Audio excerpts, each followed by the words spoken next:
కొంతమంది హరాజ్ పాట పాడినట్టు 26సారి 27సారి 28సారి అని ఇట్లా హరాజ్ పాటలు పాడుతున్నారు. వాళ్ళలాగా పైరవీల కోసమో కాళ్ళు పట్టుకోవడానికో కేసులను ఎత్తేయించుకోవడానికో మోడీ ముందు మొక్కలిల్లడానికో ఢిల్లీకి వెళ్ళడం లేదు.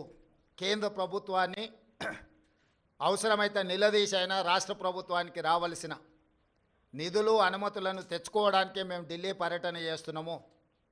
ఎవరి కాల్లో పట్టుకోవడానికో కేసుల నుంచి తప్పించుకోవడానికో గవర్నర్ నుంచి అనుమతి ఇవ్వకుండా ఆపుకోవడానికో మా ప్రయత్నం కాదు. వాళ్ళకి నేను సూచన చేస్తున్నా, మీరు 10 సంవత్సరాలు నిర్లక్ష్యం చేయడం వల్ల రాష్ట్రానికి తీరని అన్యాయం జరిగింది.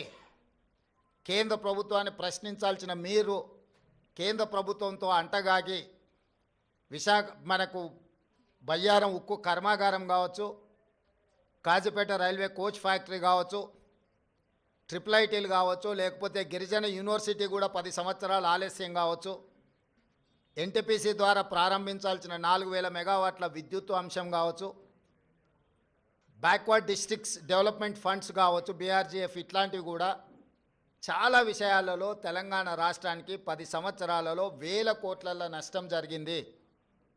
అది మన హక్కు, ఎవరి దయనో కాదు. మన హక్కుల కోసం మనం ఢిల్లీలో పర్యటించాలి, కేంద్ర ప్రభుత్వాన్ని కలవాలి, కేంద్ర ప్రభుత్వం నుంచి నిధులు తెచ్చుకోవాలి. ఇది భారతీయ జనతా పార్టీ ట్రెజరీ నుంచి ఇవ్వడం లేదు, కేంద్ర ప్రభుత్వ ట్రెజరీ నుంచి ఇవ్వాల్సి ఉంది. ఇది ఫెడరల్ స్ట్రక్చర్ ఉన్న ప్రభుత్వము, యూనియన్ ఆఫ్ స్టేట్స్. వివిధ రాష్ట్రాలతో కూడుకున్న కేంద్ర ప్రభుత్వం వివిధ రాష్ట్రాలకు ఇవ్వాల్సిన నిధులను ఖచ్చితంగా ఇవ్వాల్సిందే.